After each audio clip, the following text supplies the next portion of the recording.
आचार्य सुखदेव जी परीक्षित को कह रहे राजन,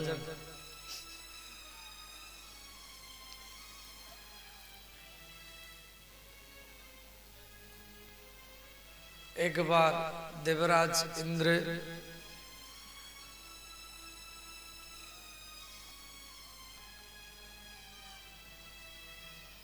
स्वर्गलोक में बैठे थे।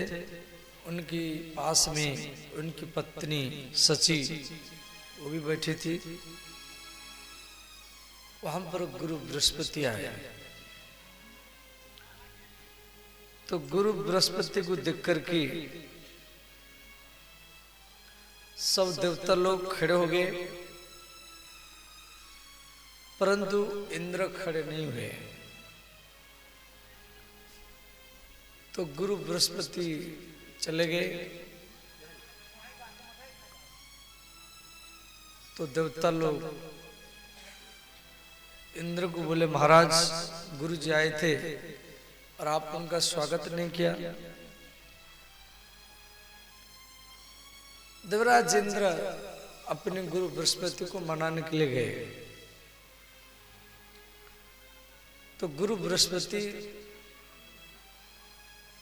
अंतर्ध्यान हो गए, गायब हो गए। इंद्र देवता लोग गुरुहीन हो गए। तो राक्षस लोग उनके ऊपर हमला किए। तो देवराज इंद्र ने श्री त्वष्ट्रा का पुत्र विश्वरूप को गुरु बनाया। उससे नारायण कवच प्राप्त किया। नारायण कवच का मूल मंत्र है ओम विष्णवे नमः। तो विश्वरूप के पिता जो है ब्राह्मण है और मां राक्षसी है। तो इंद्र उसको गुरु बनाया है और उनसे नारायण कवच प्राप्त किया है।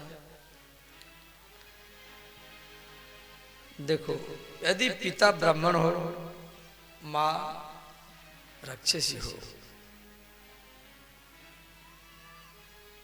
तो जो बेटा होगा वो भी ब्राह्मण कहलाएगा।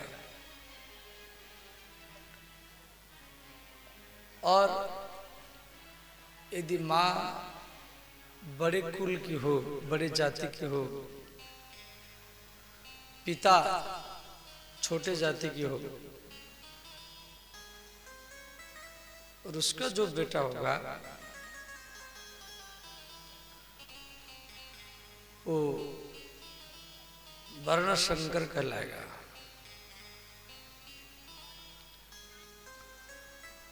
तो श्री विश्वरूप ब्राह्मण कहलाए।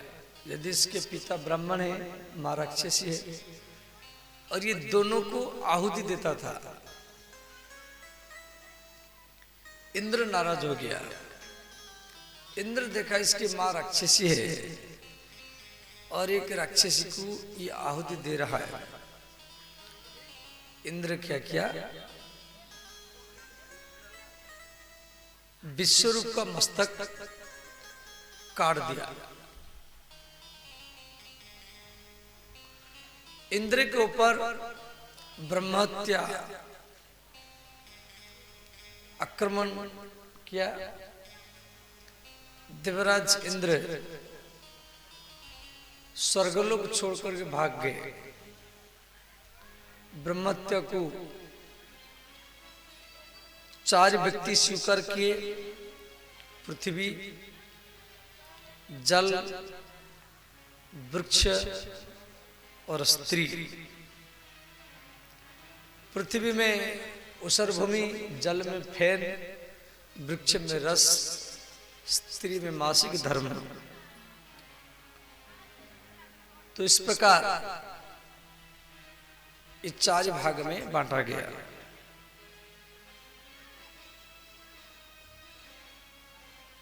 तो विश्वरूप के पिता तुष्ट्रा को जब मालूम हुआ जे इंद्र मेरे पुत्र को मार दिया, तो तुष्ट्रा ने एक यज्ञ किया। उसी यज्ञ से विश्वरूप नामक एक बहुत विशाल राक्षस जन्म लिया। इतना विशाल राक्षस था, आकाश तक लंबा है। ऐसे लगता था कोई हिमालय पहाड़ जैसा। सब राक्षस समाज को इकट्ठा करके वो इंद्र के ऊपर हमला करने के लिए आया। देवराज इंद्र को जब मालूम पड़ा जो विश्वरूप ये वृतासुर इंद्र के स्वर्गलोक के ऊपर हमला करने के लिए आ रहा है, तो इंद्र ने क्या किया, सारा देवताओं को भी इकट्ठा किया। सूर्यदेव, चंद्रदेव, अर्थदेव, कामदेव, यमदेव। तो इस प्रकार देवराज इंद्र वृतासुर को मारने के लिए महर्षि दधीचि मुनि के हड्डी में एक नया अस्त्र बनाया जिसको बोलते वज्र।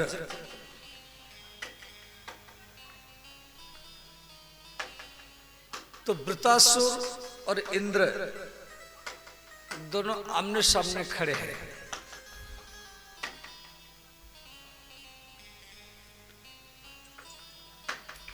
तो भगवान श्री नारायण आकाश में खड़े हैं।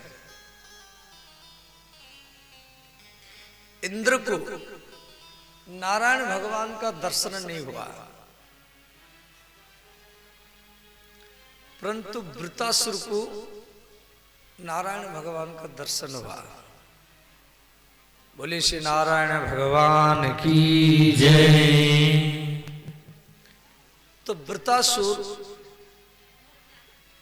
4 श्लोक में भगवान का स्तुति किया है।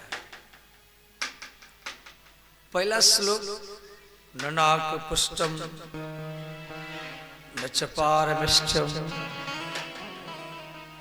न सार्वभौमम न ऋषाधिपत्यम न योगो रिद्धि सिद्धि रपुनर्भवं वा समंजस्यात्वा विरहेय कंक्षे। ध्यान देना, भगवान आकाश मार्ग में वृतासुर इंद्र दोनों युद्ध के मैदान में खड़े हैं। तो वृतासुर को भगवान का दर्शन हो रहा है, इंद्र को हो नहीं रहा है। तो वृतासुर पहला श्लोक में कहता है, भगवान ननाक पुष्टम न च पारमिष्ठ्यम। जो भगवान के भक्त होते हैं उनको कोई भी पद प्रतिष्ठा इच्छा नहीं होती है। ननाक पुष्टम, नाक पुष्टम माने इंद्र। वृतासुर कह रहा है, भगवान ना मुझे इंद्र पद चाहिए, न च पारमिष्ठम। पारमिष्ठम शब्द का अर्थ है ब्रह्मा पद। न सार्वभौमम।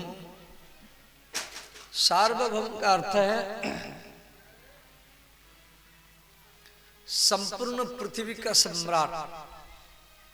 राष्ट्रपति, प्रधानमंत्री, मुख्यमंत्री, ये तो छोटा छोटा पद है। संपूर्ण पृथ्वी का सम्राट, सार्वभौम। सार्वभौम माने संपूर्ण पृथ्वी का सम्राट। नरसाधिपत्यम, पाताल का भी अधिपति मुझे नहीं चाहिए। न योग रिद्धि सिद्धि, ना रिद्धि सिद्धि चाहिए, ना चमत्कारी चाहिए। जो भगवान का भक्त होता है, ना उनको इंद्र पद चाहिए, ना ब्रह्मा पद, ना पृथ्वी के सम्राट पद, ना पाताल के राजा पद, ना रिद्धि सिद्धि चाहिए, ना चमत्कारी चाहिए। उनको तो केवल भागवत कथा ही चाहिए। देखो,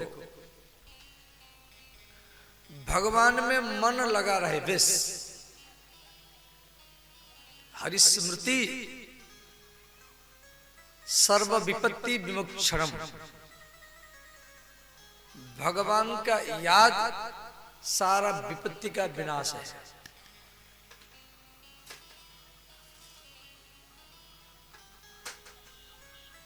मैं पहले भी बताया था, पत्नी पास में है परंतु पत्नी साथ में नहीं जाएगी। पति भी पास में है, पति भी आपके साथ में नहीं जाएगा।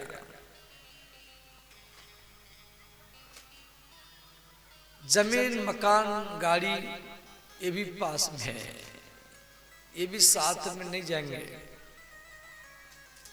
जिस शरीर को खिलाया पिलाया कपड़ा पहराया, ये देह, ये शरीर भी साथ में नहीं जाएगा। ये स्मशान में भस्म हो जाएगा, राख हो जाएगा। तो साथ में जाएगा क्या? साथ में जाएगा क्या? रुपया फुपया कुछ नहीं जाएगा। भागवत में आप जितना समय दिया है, यही समय ही आपका साथ ही जाएगा।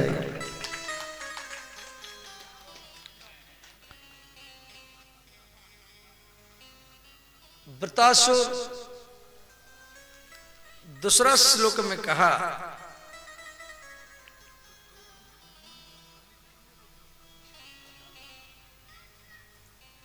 हम हरे तब पादैक मूलम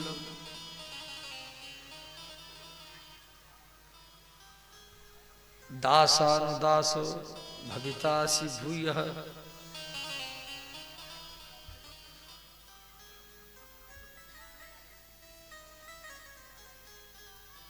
अहम हरे तब पाद मूलम।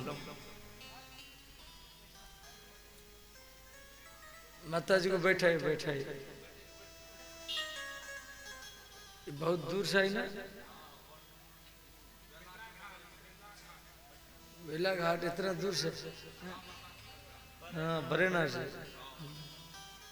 बैठ।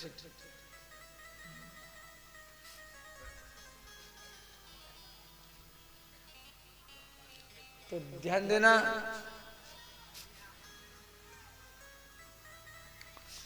दूसरा श्लोक में वृतासुर ने कहा,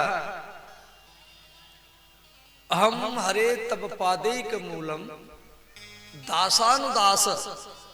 देखो, एक गुप्त बात है। भगवान की आप भक्ति करते हैं, मान लो भगवान नहीं मिलते हैं तो कोई बात नहीं है। भगवान का तो दास है, सेवक है,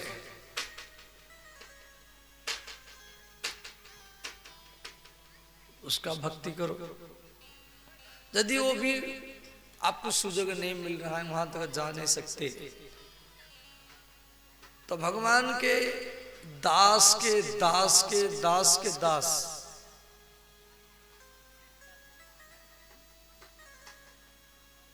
आप भगवान के जो भक्त है और उन्हीं का जो भक्त है और उन्हीं का जो भक्त है, ऐसे ही आप उन अकिंचन निष्पेक्षित उन भक्तों का भक्ति करो तो आपके ऊपर भगवान जल्दी ही प्रसन्न हो जाएंगे। भगवान के भक्ति करेंगे तो भगवान प्रसन्न होने के लिए कई जन्म लग जाएगा, परंतु भगवान के भक्तों के भक्त, उसके भक्तों के भक्त, दासानुदासो भवितासी भूया। वृतासुर कहता है भगवान चलो आप मुझे कोई कुत्ता बना दीजिए, कोई कुत्ता बना दीजिए, परंतु वही के कुत्ता बनाइए जहां पर आपका भागवत कथा हो, सत्संग हो, प्रसाद बटेगा, जमीन पर गिरेगा, और हे भगवान आपके प्रसाद को मैं कुत्ता के रूप में चाट करके खा लूंगा तो भी मेरा सदगति ही हो जाएगा। दासानुदासो भवितासी भूया। हे भगवान आप मुझे कोई कीड़ा बना दीजिए, कीड़ा, नाली का कीड़ा बना दीजिए, परंतु वही के कीड़ा बनाइए जो आपके भागवत कथा सुनते हैं और सुन करके घर को जाते हैं, भंडार में जाते हैं और भंडारा खा करके, प्रसाद खा करके जो झूठन को नाली में डाल देते हैं, रोटी हो, चावल हो या खीर हो, वो नाली में डाल देते हैं, और मैं कीड़ा के रूप में उन भक्तों के झूठनों को खा लूंगा तो भी मेरा सदगति ही हो जाएगा। इस प्रकार वृतासुर युद्ध के मैदान में भगवान को कह रहा है।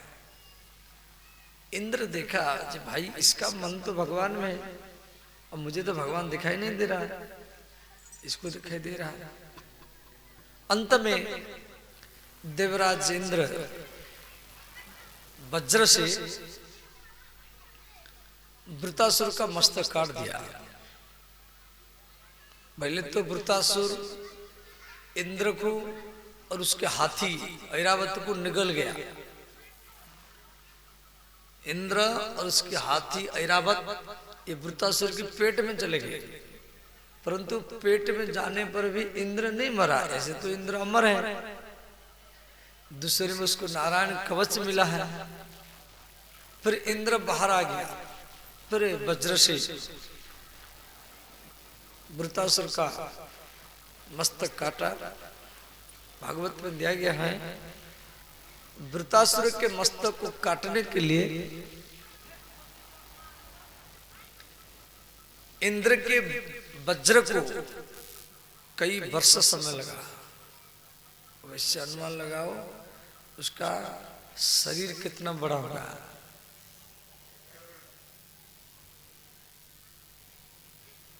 जैसे बड़ा बड़ा लकड़ी है, बड़ा बड़ा लकड़ी, उसको जो बड़े लोग काटते हैं कई दिन लग जाता है, 1 दिन 2 दिन 3 दिन 4 दिन लग जाता है। फिर आजकल तो मशीन निकल गया, काट देते हैं। पहले तो मशीन नहीं था, ऐसे आरी में धीरे धीरे काटते थे। और वृतासुर का मस्तक को काटने के लिए इंद्र के वज्र को पूरा वर्ष भर समय लगा था। अब अनुमान लगाओ कितना बड़ा मस्तक होगा उसका।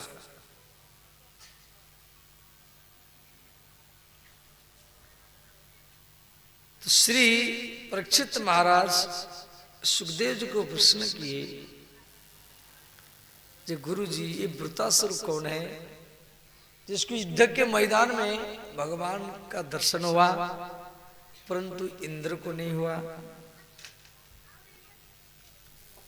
तो सुखदेव जी बोले, राजन ये जो वृतासुर है ये पिछले जन्म में चित्रकेतु नाम का राजा था।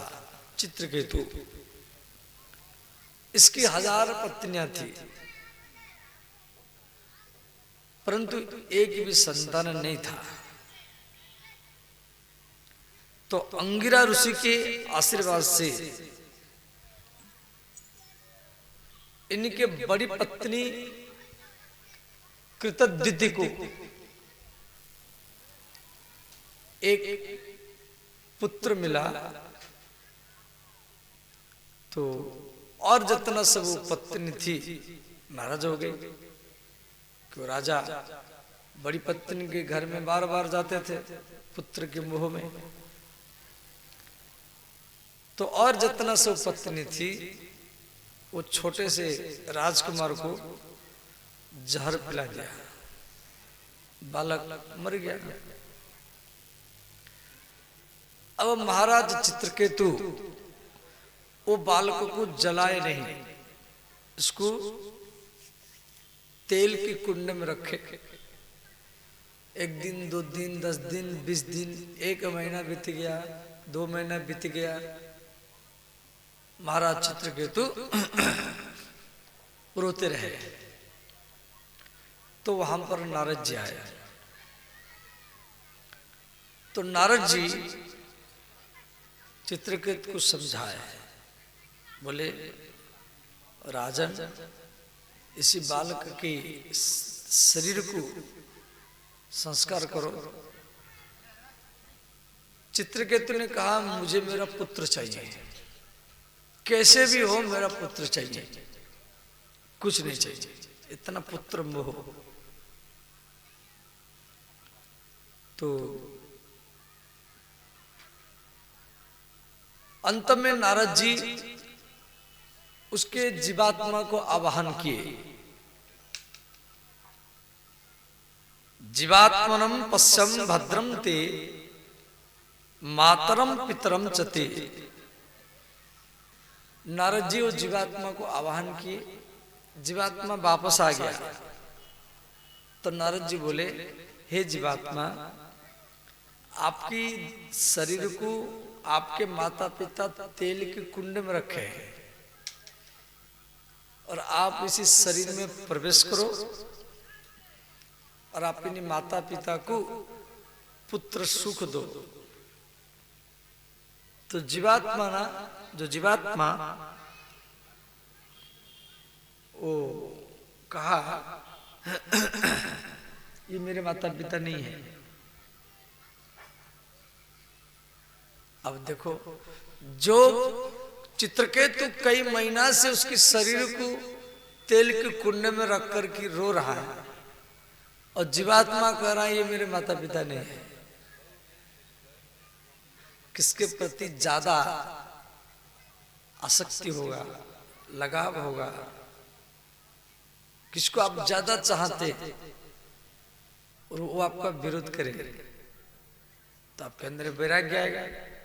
राग से ही वैराग्य होता है, राग से ही, राग माने आसक्ति, राग से ही वैराग्य होता है। जीवात्मा मामला देखो, ये इनकी जो पत्नी है इसमें चींटी थे, चींटी मैं सब चींटियों को पिछले जन्म में मार दिया था। उस चींटियां इनके पत्नी के रूप में आई और सब मिल करके मुझे जहर पिला दी। इस अच्छा रहा, ये सब मिल करके जहर पिलाया। यदि एक एक पत्नी जहर पिलाती तो मुझे तो 1000 जन्म लेना पड़ता। ये तो अच्छा हुआ सब इकट्ठा मिल करके जहर पिला दिया। हम इसी शरीर में नहीं आएंगे। अब तो चित्रकेतु को बड़ा वैराग्य होगा, अरे मैं इसके विरह में रो रहा हूं कई महीना से, ये कह रहा है मैं इसका पिता नहीं हूं। देखो, संसार में व्यक्ति भगवान को छोड़ करके वो बेटा को, बेटी की, स्त्री को, पति को अपना मान लेता है। संसार में रहिए परंतु अपना मत मानिए। आज आप शादी कर लिया, सोचते हैं पति मेरी है, स्त्री मेरा है। जब शादी नहीं किए थे तो आप किसके थे? शादी से पहले फिर किसके थे? बच्चा जन्म लिया तो सोचते हैं अब बच्चा मेरा है। फिर बच्चा जब जन्म नहीं हुआ था फिर आप किसके थे? भागवत का कहना है ना आप स्त्री के है, ना आप पति के हैं, ना आप बच्चों के हैं, ना आप परिवार वालों के हैं। आप जहां भी रहे, जैसे भी रहे, हर स्थिति में, परिस्थिति में आप केवल भगवान के ही हैं। ये सोच आपके अंदर में बैठ जाना चाहिए। फिर देखना आपका एक नया जिंदगी स्वतः ही आएगा। व्यक्ति जब भगवान को छोड़ करके संसार को अपना मान लेता है तो उसके ऊपर दुख आना चालू हो जाता है। भगवान हर समय आपके साथ में, हर समय, हर स्थिति में, हर परिस्थिति में भगवान आपके साथ हरदम रहते हैं। आप चाहेंगे तो भी भगवान से अलग हो नहीं पाएंगे। संसार का कोई भी व्यक्ति भगवान से अलग हो नहीं सकता। परंतु अब आप बोलेंगे बाबा जब भगवान हरदम हमारे साथ में रहता है तो दिखाई क्यों नहीं देता है? देखो, भगवान आपको दर्शन देने के लिए हरदम लालायित है। ये दुनिया में सबसे सहज में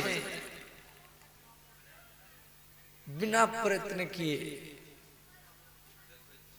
मिलने वाला केवल भगवान है। जिनका सोच है भगवान को पाने के लिए जन्म जन्म बीत जाता है, गंगा नहाना पड़ता है, वृंदावन अयोध्या घूमना पड़ता है, ये सब जाना चाहिए वृंदावन अयोध्या, परंतु भगवान सहज में उपलब्ध है। भगवान की दर्शन तत्काल होता है। परंतु हम लोग भगवान को भीतर से अपना नहीं मानते हैं। देखो, आप जिसको अपना मानेंगे, ध्यान देना, जिसको आप अपना मानेंगे आपका मन उधर ही भागेगा। बोले आप पूजा करो, गंगा नहाओ, या तपस्या करो, या बोलबम सुल्तानगंज से लेके जल चढ़ाओ। आप रुपया को अपना मानेंगे तो आपका मन हर दम रुपया की ओर भागेगा।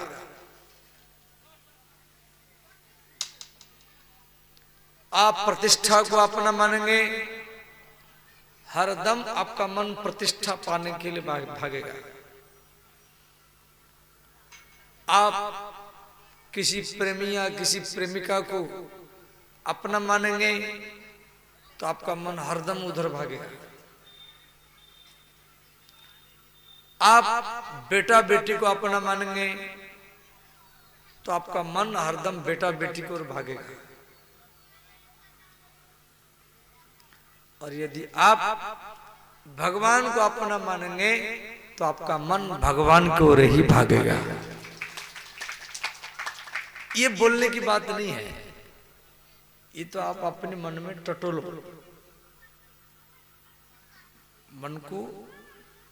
मन में खोज करो जब आपका मन सहज में किधर भाग रहा है।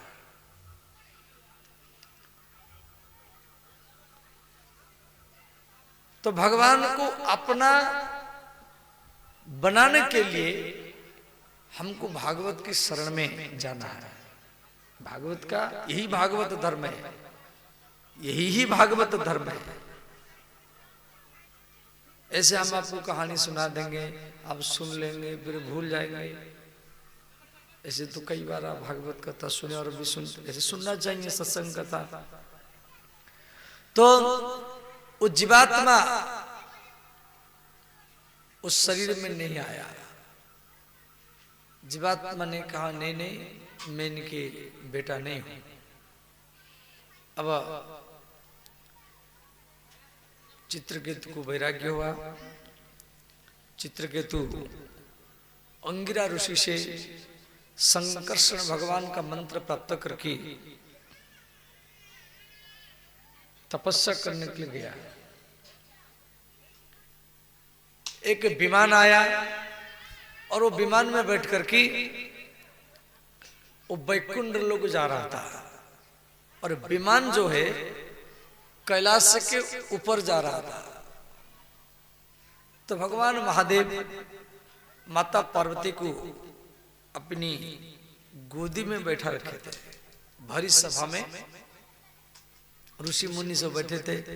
सनक सनंदन सनातन सनत कुमार वशिष्ठ भरद्वाज गौतम बड़े बड़े ऋषि मुनि बैठे थे। भगवान महादेव पार्वती को भरी सभा में अपनी गोदी में बैठा करके ब्रह्म ज्ञान का उपदेश दे रहे थे। और ये चित्रकेतु विमान में बैठ करके वैकुंठ जा रहा है। तो चित्रकेतु आकाश मार्ग से हंसने लगा और कहा, देखो ब्रह्म ज्ञान का उपदेश दे रहे हैं और पत्नी को गोदी में बैठा रखे और भी भरी सभा में। तो पार्वती माता को अच्छा नहीं लगा। तो माता पार्वती ने चित्रकेतु को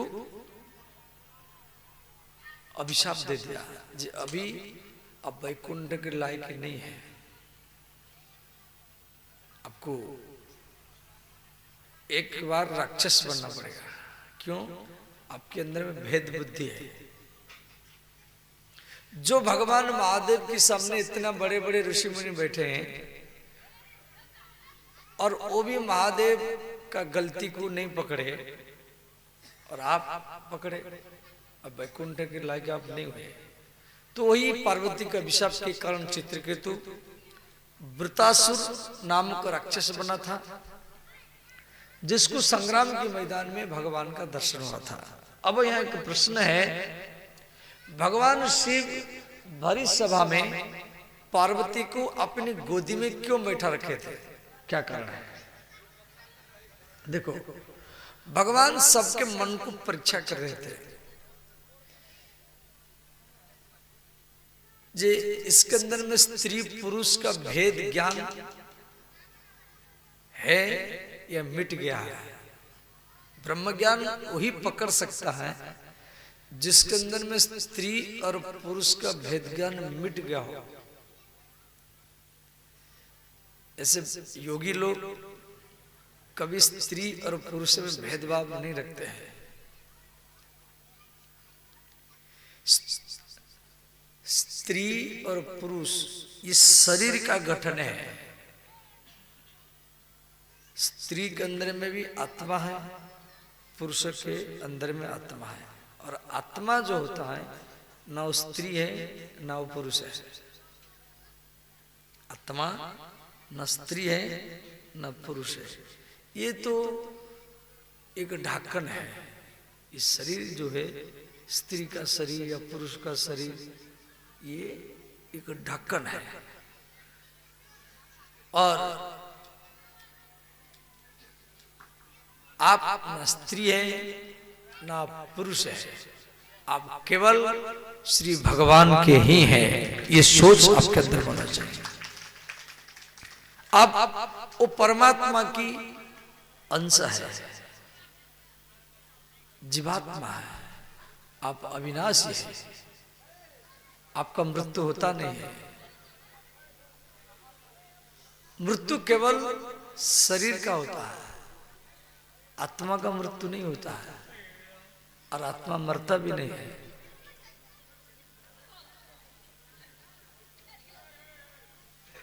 श्री जिस प्रकार शरीर जैसे कपड़ा पुराना हो गया, अब आप नया कपड़ा पहनते हैं, ऐसे शरीर ये बदलता है। पहले बच्चे थे, फिर कुमार बने, फिर युवक बने, फिर उम्रदार बन गए, फिर बूढ़े हो गए, फिर मर गए। तो शरीर बदलता है, परंतु इसके भीतर में जो आत्मा है वो बदलता नहीं है। आज a person who giving up the old garments and puts on new garments, as like as the divine soul, soul माने आत्मा, soul माने आत्मा, giving up the old material body and puts on new child body. Death, re-death, birth, rebirth, those are natural process. देखो, श्री भगवान महादेव सबके मन को टटोल रहे हैं। यदि इसके अंदर में स्त्री और पुरुष का भेदभाव भाव होगा, वो मेरी गलती को ढूंढेगा। क्यों? पार्वती माता शिव जी गोदी में बैठी है, वो भी भरी सभा में। यदि इसके अंदर में स्त्री पुरुष का भेद ज्ञान होगा, वो मेरा गलती को ढूंढेगा, मेरा कमी को पकड़ेगा। और यदि इसके अंदर में स्त्री पुरुष का भेदभाव नहीं होगा, वो मेरे ब्रह्म ज्ञान को ही पकड़ेगा। इसीलिए सबके मन को परीक्षा करने के लिए वो भरी सभा में माता पार्वती को अपनी गोदी में बैठा रखे थे, भरी सभा में। जो जिस लायक का होगा उसी चीज को पकड़ेगा। देखो, मैं अपनी